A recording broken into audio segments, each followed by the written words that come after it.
So right after you eat these meals, you have energy. But the energy lasts a very short period of time. And you're hungry much sooner. And then you have to eat again.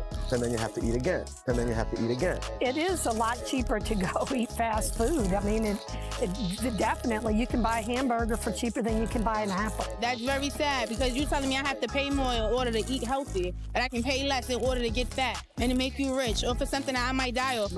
It's unbelievable. The poorest people in our country are the fattest people. We've done something completely wrong here.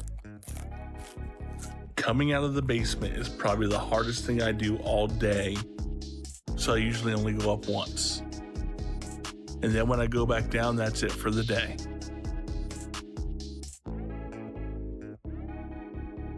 What can I do for you? I got a pretty big order, so... Okay, not a problem.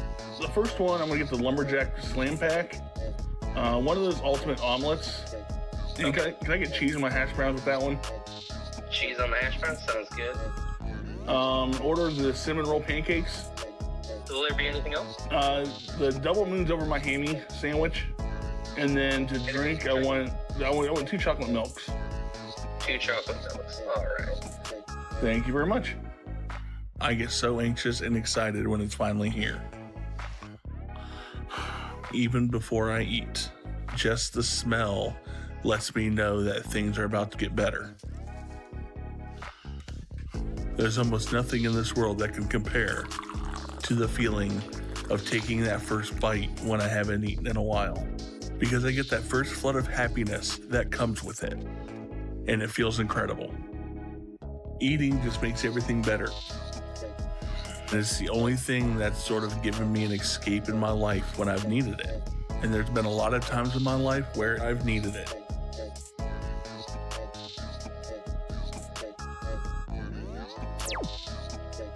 At 7:03 a.m., the drive-through line curls around the block like a hungry snake. Engines idle, phone screens glow. A mother in scrubs orders 3 hash browns and a syrupy coffee the size of a flower vase. A college kid in a hoodie adds extra bacon without looking up from TikTok. No needles, no dealers in dark alleys, no warning labels that truly warn. Just a speaker box, a digital menu, and a dopamine hit wrapped in paper. This is America's most successful drug ring. Its product is legal, its dealers wear name tags, and its profits outpace the GDP of small countries. We call it junk food. But junk food is a soft name for a machine engineered with the precision of a pharmaceutical company and the marketing instincts of a cult. It doesn't just fill stomachs, it hijacks brains. It doesn't just sell calories, it sells cravings. And once you understand how it was built, you realize this wasn't an accident, it was designed. The story doesn't begin in a fast food kitchen, it begins in a lab. In the 1950s and 60s, post-war America was obsessed with convenience. Frozen dinners, shelf-stable snacks, foods that could survive shipping, storage, and the new suburban lifestyle. At the same time, scientists were learning how the brain's reward system worked, especially dopamine, the chemical that whispers, "Do that again." Food companies took notes. Researchers discovered something called the bliss point, the precise balance of sugar, fat, and salt that makes food not just tasty, but irresistible. Too little sugar, boring. Too much, disgusting. But at the perfect ratio, the brain lights up like a slot machine. This was not cooking. Okay, team meeting and Zoom at 3. Wait, where's the Zoom link? Who sent the invoice? Did I pay Steve? What even is Steve? Hey, just checking in on the proposal. Proposal. I haven't even opened my email since 2022. Then I found Encoya CRM. Everything in one place. Projects, payroll, invoices, hiring, even biometric time logs. Biometric, like James Bond stuff. Slot machine. This was not cooking. This was behavioral engineering. By the 1980s, junk food wasn't being tested on kitchen tables. It was being tested in controlled sensory labs. Thousands of consumers biting, chewing, reacting. Cameras recording micro-expressions, machines measuring saliva and swallowing speed. Every crunch calibrated, every aftertaste optimized. The goal wasn't satisfaction. The goal was compulsion. If junk food were treated like a drug, its distribution network would terrify regulators. Gas stations, schools, hospitals, airports, pharmacies, office vending machines, corner stores, movie theaters. It is available everywhere, at all times, often cheaper than real food. And the earlier the exposure, the better. Food companies learned that if they could hook children young, they didn't need to compete later. Bright colors, cartoon mascots, toys in boxes, sugary cereals placed at eye level for toddlers. Marketing budgets aimed not at parents, but at 5-year-olds who couldn't read but could recognize a logo. This was not advertising. This was neural real estate acquisition. By the time those children reached adulthood, their brains were already wired to associate happiness, comfort, and reward with ultra-processed food. The brand wasn't just familiar, it felt like home. Here's the part the labels don't tell you. Ultra-processed foods don't just contain sugar, fat, and salt. They contain combinations that almost never occur in nature. Nature gives you fat with fiber, sugar with water, protein with effort. Junk food strips away the brakes and keeps only the accelerator. Take a typical chip. Fast-digesting starch turns into sugar in seconds. Fat amplifies flavor and slows satiety signals. Salt enhances everything and drives thirst for the next bite. Add artificial flavors that trick the brain into sensing richness that isn't actually there. The result is a super stimulus, something the brain evolved to respond to, but never to this intensity. Drugs do the same thing. Cocaine floods the brain with dopamine. Nicotine sharpens focus and reward. Junk food triggers repeated dopamine spikes without the social stigma of addiction. You don't hide it, you celebrate it. Treat yourself. And so you do, repeatedly. For decades, the industry insisted one simple lie. There are no bad foods, only bad choices. It sounds empowering. It's also strategically perfect. If the problem is personal failure, then corporations are innocent. If obesity, diabetes, and heart disease are just about willpower, then the products don't need to change. The system doesn't need reform. The profits stay intact. Research that threatened this narrative was quietly challenged, buried, or diluted through industry-funded science.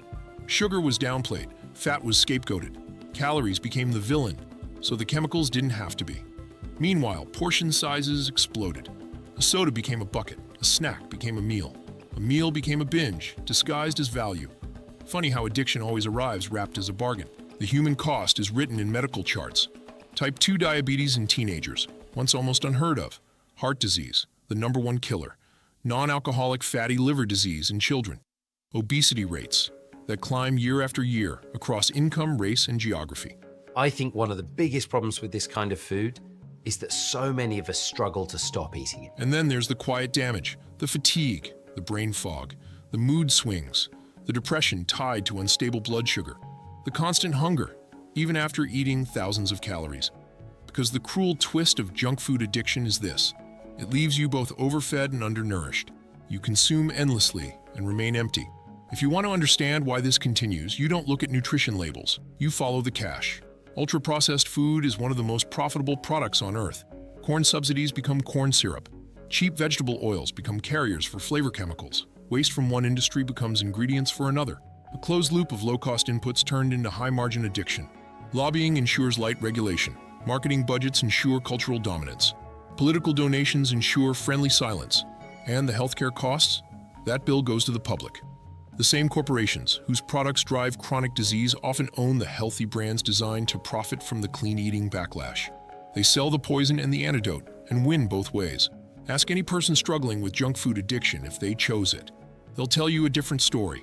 They'll tell you about stress eating after 12-hour shifts, about cheap food being the only food in their neighborhood, about childhood memories tied to fast food as the one reliable comfort, about trying to quit and failing again and again. Withdrawal from ultra-processed foods can include headaches, irritability, anxiety, fatigue, and intense cravings. That's not weakness. That's a nervous system recalibrating. But unlike drugs or alcohol, you can't quit food entirely. You must keep using the very system that harmed you every day to survive. That is a perfect dependency structure. Why hasn't America revolted against this? Because junk food did something brilliant. It made itself part of identity. It's in holidays, birthdays, sports, road trips, breakups, late-night studying, sadness, celebration, reward, comfort. It framed itself not as a product, but as a feeling. And to challenge it feels to many like attacking joy itself. But even the most powerful machines eventually show their seams. Medical professionals are increasingly treating ultra-processed food the way addiction specialists treat drugs. Researchers now talk openly about food addiction. Cities experiment with soda taxes. Schools begin banning certain products. Consumers reading ingredients start noticing that a strawberry flavor contains no strawberries at all. Social media has broken the old marketing monopoly.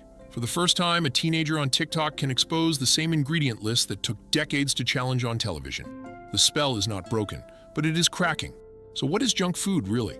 It isn't just cheap calories. It isn't just bad nutrition. It isn't just personal choice. It is a design dependency, operated by corporations with scientific precision. defended by political influence, and normalized by culture. It is a drug that doesn't need to hide, because it convinced us it was harmless. And like every powerful drug in history, it followed the same three-step script: promise pleasure, deliver dependence, externalize the damage. The only difference is that this drug doesn't come in a baggie. It comes in bright packaging with a cartoon on the front and a slogan that says, "Made with love." At 7:04 a.m., the drive-through line moves forward by 1 car length. The speaker crackles again: order, pay, receive, repeat. The most powerful drug empire in America doesn't need secrecy. It runs on habit, on speed, on stress, on engineered pleasure. And every day, without thinking about it, millions of people participate, not as criminals, but as customers. The question isn't whether junk food is addictive anymore. The question is whether a society built on addiction is ready to admit that the dealer was never on the street corner. It was in the kitchen. It always has been.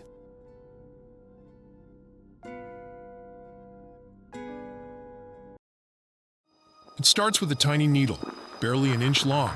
Once a week, no surgery, no sweating in the gym, no starving yourself, just thinner. That's the promise. And in less than 3 years, that promise has exploded into a global obsession. Rewiring beauty standards, crashing pharmaceutical stocks, bankrupting diet companies, and quietly reshaping how millions of people think about food, hunger, and control. This is the story of Ozempic. Not just a drug, a movement, a gold rush, and maybe the most dangerous shortcut society has ever normalized. A lot of empty carbs. I gained some weight that I lost back. Everything that you took it to hide comes back. Those cravings, everything. You know, there's no studies on what it does to a body without diabetes. There is no research on a person that is not diagnosed with type 2 diabetes. Ozempic was never supposed to be a weight loss miracle. It was designed for type 2 diabetes. That's it. Researchers were trying to help people control blood sugar. What they discovered by accident would end up worth tens of billions of dollars. Patients reported something strange. They weren't just controlling glucose.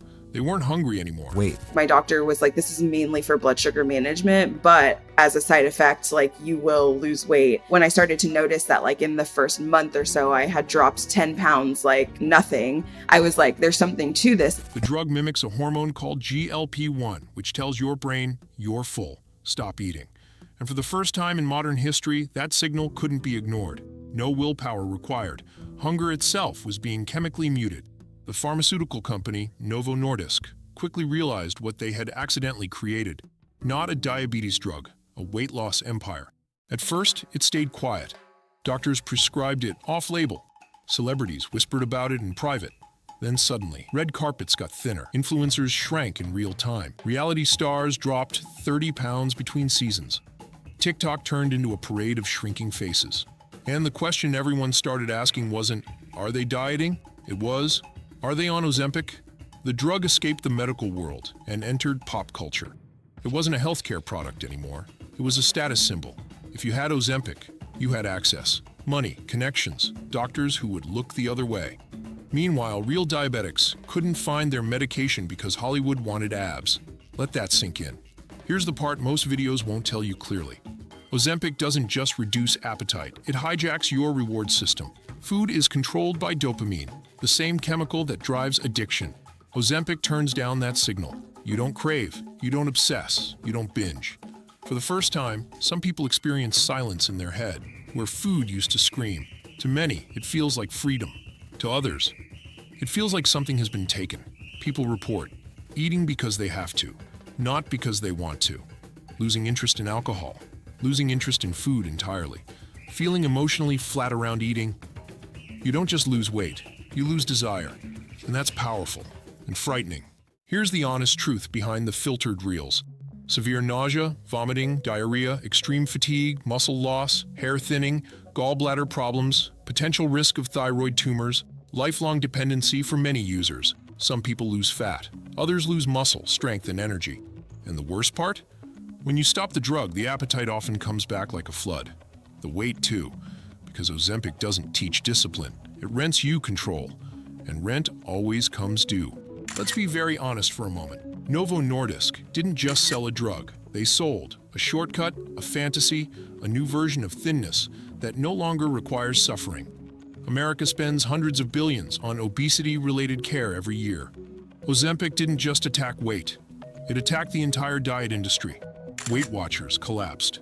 Diet startups shut down. Gym memberships declined. Nutrition coaching dipped. Why struggle for years when a pen can do it in weeks? Wall Street noticed. Novo Nordisk became one of the most valuable companies in the world, literally reshaping the economy of Denmark. A single drug now influences an entire national economy. That's not medicine anymore. That's power. Here's where things get uncomfortable. We now live in a world where rich people can inject thinness, poor people still fight hunger and cheap processed food, diabetics compete with influencers for medication, beauty is being chemically purchased. Ozempic didn't create inequality. It exposed it in HD. Weight loss used to cost time, sweat, discipline, and pain. Now it costs money and access. This is no longer about health. It's about who gets to control their body and who doesn't. Doctors are now seeing something new. People who lose weight rapidly with Ozempic sometimes struggle with identity. They don't recognize their bodies. They don't trust their hunger. They feel disconnected from food, from pleasure, from rituals they built their lives around.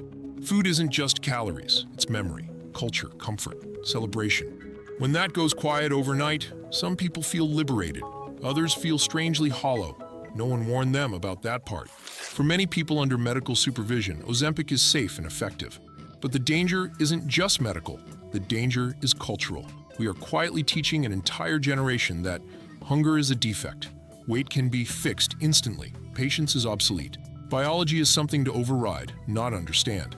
Once society accepts chemical shortcuts for the hardest human struggles, where does it stop? Focus pills for motivation? Emotion blockers for heartbreak? Injections for confidence? Ozempic cracked open a door that never fully closes. This is the part nobody has long-term data for. Ozempic is new. The mass use is newer. The idea of lifelong appetite suppression at scale, that is a live experiment on humanity, happening in real time. What happens when millions stay on it for decades? Supply chains break, insurance stops covering it, countries can't afford it, black markets explode.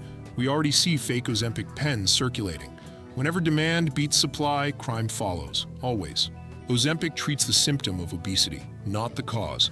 The cause is ultra-processed food, engineered sugar, sedentary lifestyles, stress, poverty, food deserts, marketing targeted at children. Ozempic doesn't fix the food system, it just silences the body's protest against it. Like painkillers for a broken bone that never gets set. Yes, the pain goes away, the damage stays. If you've struggled with weight your entire life, if food felt like an addiction, if shame followed you into every mirror, and suddenly those thoughts disappear, of course you defend it. Ozempic, for many, feels like relief, control, possibility. A life they were told they could never have, and that's real. But relief doesn't cancel risk, and control given by a pharmaceutical lease is still a lease. Ozempic forces a question that no society has ever faced at this scale. If we can chemically erase hunger, do we still need discipline, culture, boundaries, or do we just inject our way past discomfort forever? We don't know. We are finding out together, right now. Ozempic is not a villain. It is not a miracle. It is a mirror. It reflects a broken food system, a beauty-obsessed culture, a pharmaceutical industry built on lifelong customers, a society addicted to shortcuts. It shows us exactly who we are, a world that would rather turn off the signal than fix the source. And the scariest part? The injection is only the beginning. Because now that we've tasted chemical control over hunger, we will never stop looking for the next switch to flip.